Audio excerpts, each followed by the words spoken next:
Hello, everybody. Thanks for joining another episode of Book Chats with Focus to Evolve. I'm Jason Hinkle, and this is Tana Man Easton.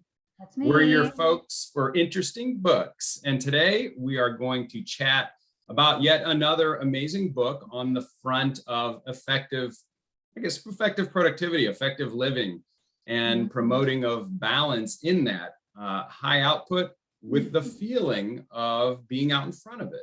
And these books that we review have everything to do with that.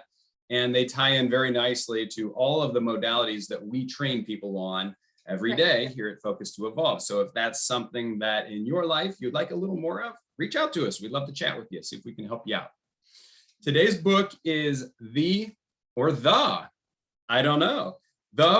Thing by Gary Keller and Jay Papasan. I hope I'm saying that right. It could be Papasan, it could be Papasan, or it could be Papasan.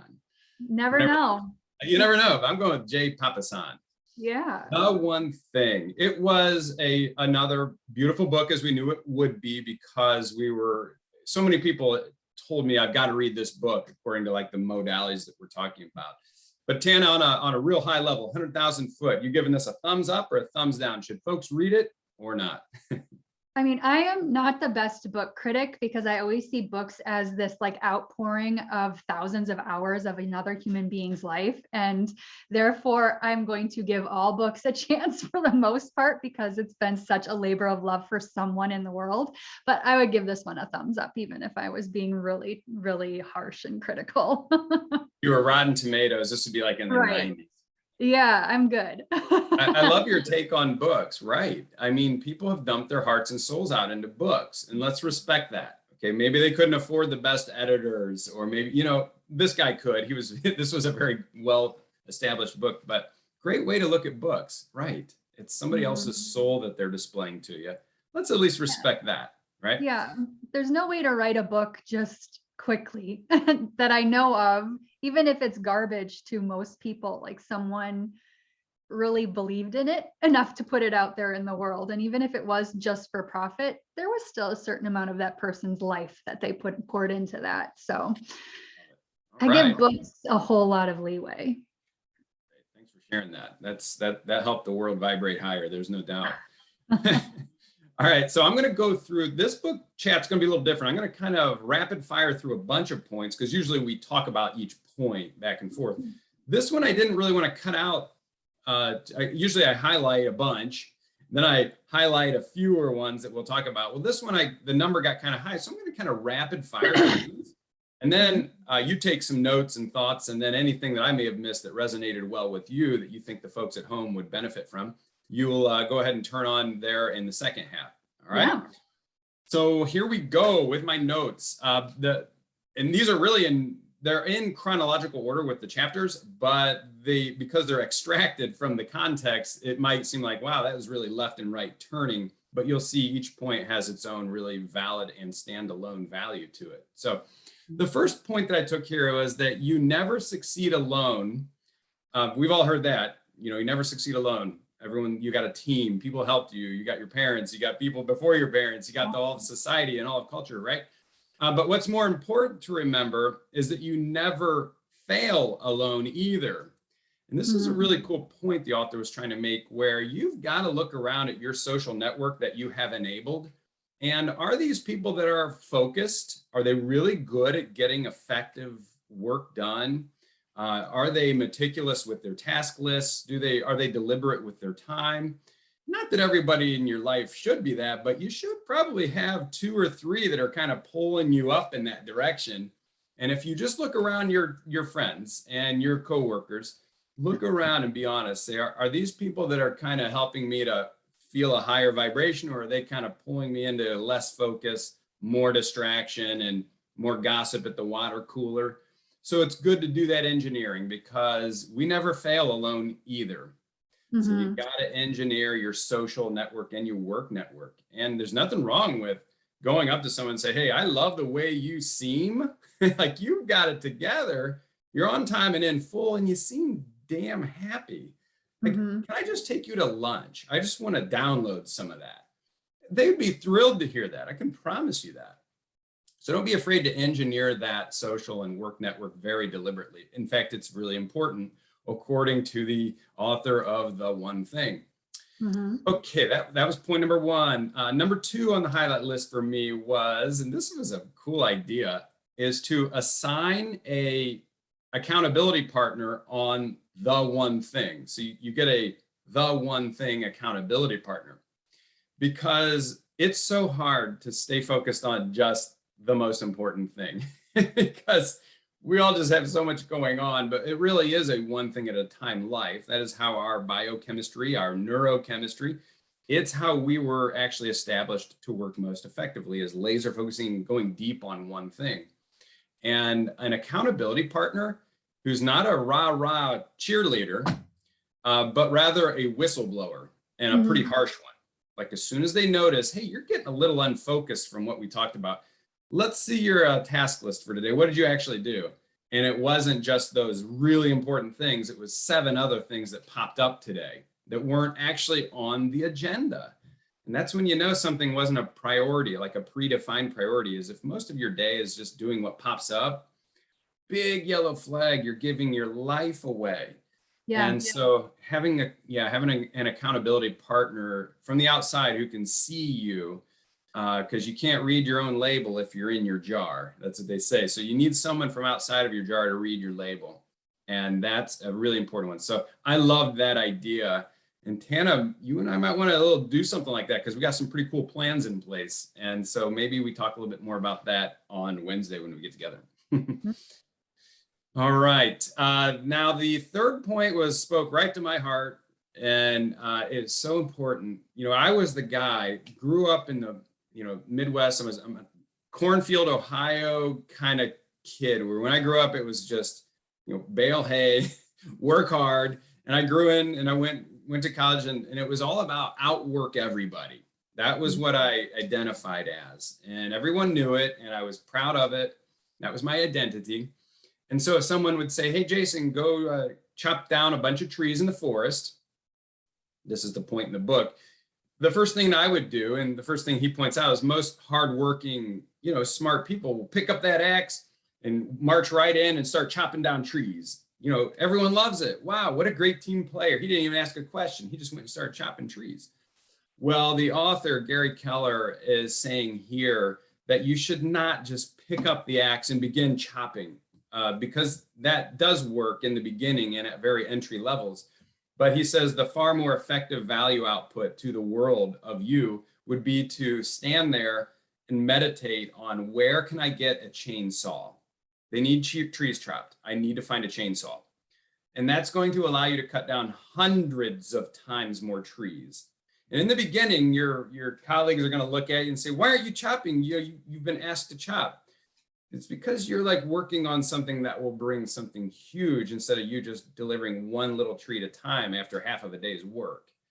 So this is something that I needed to learn in my personal life, is being the gritty hard worker is still, it has its value, but mixing that with the contemplative, deliberate hard worker, that's where the magic happens. Be very hardworking, keep that ethic, but pause and really choose the next best one thing. And in that situation, it wasn't pick up the axe, it was meditate on how to get a chainsaw. So I love that analogy. It spoke directly to me.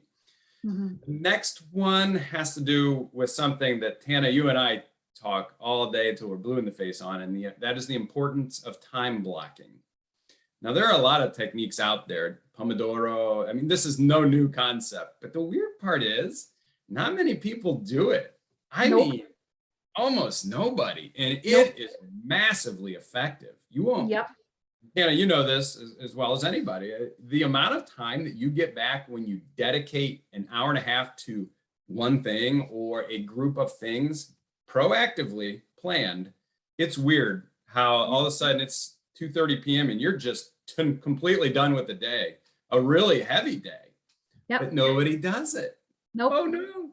So please start time blocking. Just don't take it from us. Just go to YouTube, search for time blocking, and just watch 2 videos and then try it, and you'll be shocked. So that's all I'll say on that. I'm glad he mentioned that in this book. Work on the one most important thing, one thing at a time in time blocks.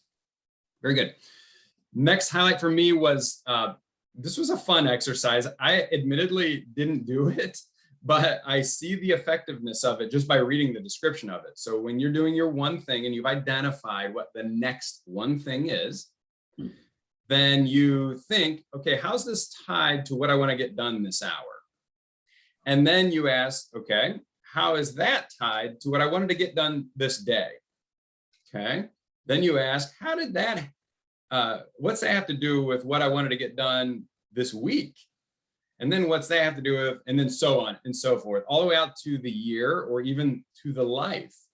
And just make sure that what you're working on actually can be chain linked to that whole thing at the end, the life thing.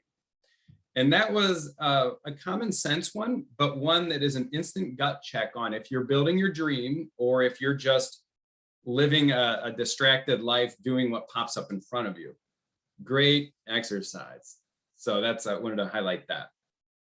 Okay. Yeah. A lot of talk in this book about what the one thing is, and the authors, I don't know if it's Gary's the primary guy, but the author says that the one thing is the item or the initiative or the task that you would do that would make everything else either easier or simply not relevant anymore if you accomplished it. So this is being recorded, so you can just rewind that, but there you go. That's the definition of the one thing. That's what you should always be working on only, and then the next one, and then the next one. But I love it. It's just one thing in time blocks, very clean. And I think things start moving very quickly when you do that. We're all at certain points in our journey of the one thing. I know I can always get better at it. And I've been teaching this stuff for 10 years. Tana, I think you might be at the top though. I think you're actually extraordinary at this. I do feel I that think way. I am too. Not to toot my own horn, but yeah, I'm pretty You good are. at That's why things are so thing. calm and still in your life, and you're still like an obscenely awesome producer. Mhm. Okay, very good. Let's see what the next one is. The author said, in the end, he found out that success almost has nothing to do with all of the things you do, but rather it has to do with the very few things you actually did well. Mhm. So this kind of plays into that 80-20 thing where you've got 100 things that you're doing, the 100 proverbial things. The truth is you could probably drop 80% of what you're doing and focus on the clearly defined 20% that actually is moving the dials at work, at home, in spirituality, in health. Just the 20% catapults you. Yeah. The rest is just time filler. And it's a sneaky little thief of our lives. So I love this line. It's not all that you do in your life. It's what you do well, the very few things. And he echoed throughout the book that you don't want to go big necessarily. Actually, you might want to just go small, but do the small really well. And I thought, ooh, that feels good. Yeah. So it's a fun thing. Definitely have big dreams and big accomplishments, but the next thing should be just very digestible and clearly defined. Mhm. Don't keep it at 100,000 feet and keep sprinting in sort of a bunch of directions, like really narrow it down. Yeah. All right. The question is not, do you get out of balance? Because everybody gets out of balance. That was refreshing to hear. The question should be, how long do you stay out of balance before you counterbalance? Right. That was so well said. I've heard a lot of people argue that there's no such thing as balanced life. It's fake. And okay, I get what they're saying when they say that. We're just talking about words here, but this was right on. Mhm. How well do you counterbalance? Because the truth is most working people are putting that 6 to 9 hour day in, or 6 to 10 hour day, because we're working, and that's real life. So balance might look like 1 hour of dedicated time with your son, 7 or 8 hours with work, 1 hour with your wife. Maybe that's the counterbalance for you. But this idea that you should have half a day of work and half a day of personal joy and thriving, maybe, but that's up to you. So Mhm. the counterbalance, that's the word. We're looking for properly managed counterbalancing in our lives, where you hustle and then you undulate out to recovery. Hustle, recovery. And that's counterbalancing. That's the balanced life.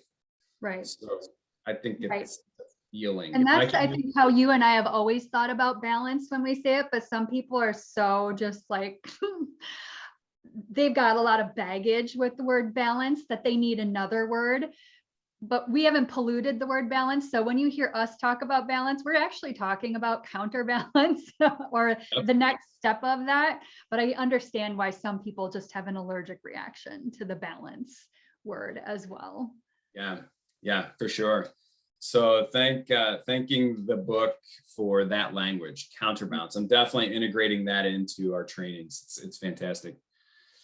It's an interesting fact that, as this is a brain fact and a caloric burn fact, it's an interesting fact that energy distribution in the brain, the old brain gets the energy first, the energy and the nutrient that it needs, and then the newer brain, and then the frontal cortex is last. So it's, our survival brain, which is our old brain stem and the limbic area, that keeps us alive. That's breath, that's breathing, that's like heuristics that keep us alive. Heart. That gets all the nutrient first. Yeah. And then our frontal cortex, which makes us good thinkers and analyzers, that's the runt. That gets what's left over. So folks, this is about feed your body properly, because when you're not, the runt, the frontal cortex, which makes you the good, fast, interesting, analytical thinker, doesn't get the nutrient. So that's a really fun thing to think about. Like the frontal cortex gets the leftovers. So make sure there's plenty of leftovers. I love that. Yeah. Yeah. Okay, and then I have two more. The next one says that we want to reduce the need for the gritty effort, the willpower part. And that's how I identified. Like, I was the grittiest. I will outrun anyone on a treadmill, on the corporate treadmill. That's how I spent my first 15 years of climbing the corporate ladder. However, if you install habits, they require no willpower. You don't have to burn any of that willpower energy. And so you establish habits of effectiveness that take off the load of need for grit and grind and all those things. And if anyone's looking for an interesting book tip, and I'm sure Tana has some too, but one that really showed me awesomely effective habits for effectiveness, and it works, is called Atomic Habits, the book. James I Clear. think James Clear was the author, and that dude just nails it. So if you feel like you're gritting through the day and working hard and hard and hard, and that's how you work, please read Atomic Habits. And please just know that it definitely doesn't have to be that way. You can go on autopilot with effectiveness.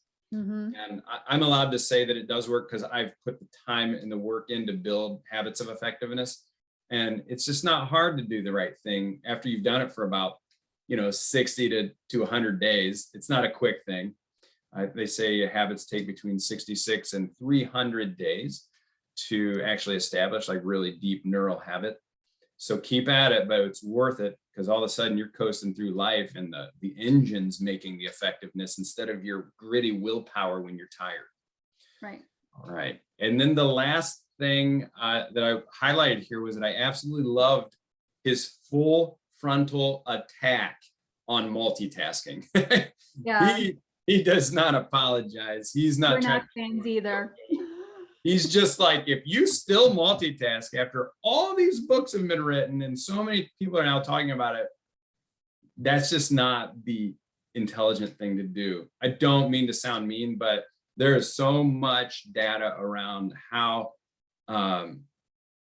multitasking is a nuclear bomb on your effectiveness, on your accuracy, on your thought speed, on your brain fatigue. Just stop multitasking. That's all I have to say. Stop trying to multitask, because you're not actually doing it. Bingo. Stop doing it suggests that you are doing it, when it's just a fallacy. Only like 1 to 2% of humans can actually multitask. Yeah, that right. There was I think it was a Gallup organization that said that there is a very small percentage of our species that can process more than one thought in their prefrontal cortex simultaneously. The rest of us are just paying a cognitive switch tax from ramping up and re-ramping and ramping and re-ramping. And then there's cognitive resonance. You're still thinking about the thing you just jumped away from while you're trying to fight up the new path. Then the new distraction comes. So you've got multiple neural networks firing at the same time, and your poor brain is confused. And that's why you go home very tired at the end of the day. That's real. Please just start doing one thing at a time. If you've listened to nothing else that Tana and I have ever said, that's probably the one I would start with. Yeah, and turn off all notifications on everything. Those are the two things. If I had 1 minute with people, yeah, that's what I would tell them. Do these. I think that's a cool idea. Let's start doing 1 minute with you. We'll call it that. 1 minute with you. We got 1 minute. Here's what we got to tell you. We just keep dropping bombs 1 minute at a time. Yeah. So Tana, that was, I got really long-winded. I got to go through all that. Thank you for being patient. But I'd be super curious about any of that lit you up, or that you would want the audience to really put a stamp on.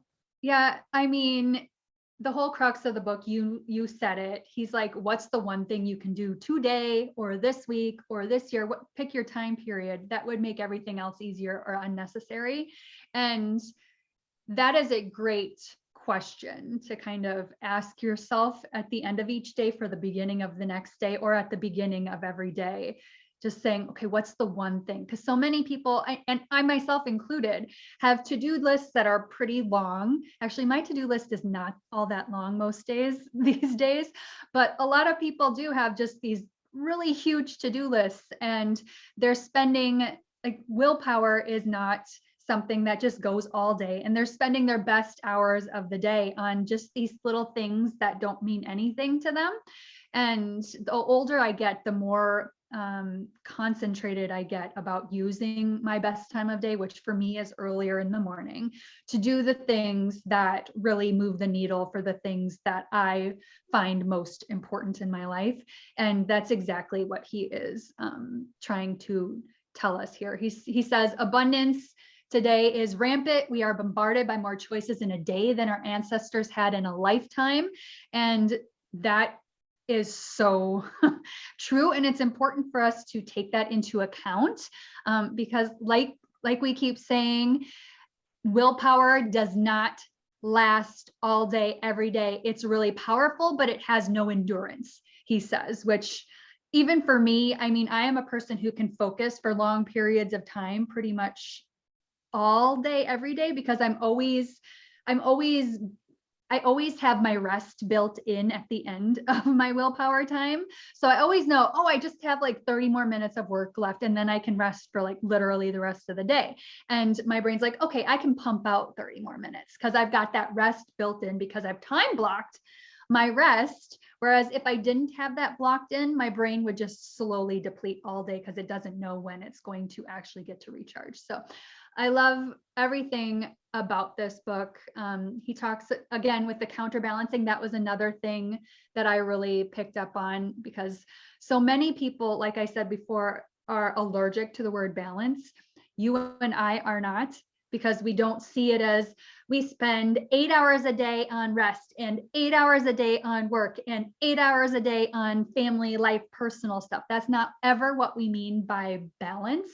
We are always trying to think, okay, what is the thing that I need to do today? And if I'm having a prolonged like work period of or season of life, how do I make sure that my other, like, how long can I step away from the other parts before I need to step back to those parts before they drop? And he talks about that in this book. He talks about counterbalancing as being, you never go so far that you can't find your way back, or stay so long that there is nothing waiting for you when you return. So I think that's very important, especially for young people who are new in their careers. You get so worked up in the work part of your life that you start dropping friends. You don't think about your personal life, who you're dating, if you want to date, your health, any of that. It just kind of all falls by the wayside until you have some sort of medical emergency because your body's like, yo, you've forgotten about me for too long, or your friends don't want to hang out with you when you have a little bit of time for them because they're like, yo, I haven't seen you in 2 years. So that counterbalancing of always dropping back into your life and feeling like, what feels neglected? Does anything feel like it's getting too far to the edges of my life where I can't come back to it? I thought that him talking about that was really powerful. And he said that James Patterson said that you should imagine your life as a game where you're juggling 5 balls, and they're work, family, health, friends, and integrity. And work is a rubber ball. If you drop it, it will bounce back, but the others are glass. If you drop them, they may be shattered. And that is completely counter what our culture teaches us. Our culture is constantly telling us that we're supposed to like worship work as if it were the glass ball, but it's not. Like, I've never actually met a person who lost their job and never could find another job. That person has never actually materialized in my world. There might be people like that out there. I have personally never met them or heard about them. But there are people who have lost their health and couldn't get it back, who have lost their family and couldn't get it back, who have lost friends and couldn't get them back. So I think it's really important I like that analogy that he gave of work being a rubber ball. It will come back. It's fine if you have to drop that job because it's not working for you in the rest of your life, because those others are glass and you need to really protect them because they might not come back to you, which is how I choose to look at my life. And it's very helpful in making my priorities and my one thing, because my family and my health and all of that, they are huge parts of my one thing every day. And that's kind of the gist of the most important highlights that I got out of the book. Very echoing to what you got out of the book as well. Wow, I love that you ended it on that, the glass and rubber balls, because what's it all for? Right. Why are you working? All right, you're not working to work. Right. I hope not. And so really think about that ball analogy. That was a fantastic way to end this particular book chat, because what is it all about? What is it all about? Take care of those glass balls. Got to. Your health being one of them, your family, oh my goodness, really start taking care of those and don't drop them. So thank you for that beautiful little ending note. All right, so with that, everybody, we will see you on the next book chat. We haven't decided what the next book is yet. We'll just let the universe throw it in our lap as it usually. Someone's going to suggest it within the next week or two. Yeah. And we'll go from there. So thanks a lot, Tana. Thanks, everybody. We'll be seeing you. Thanks, Jason. Bye-bye.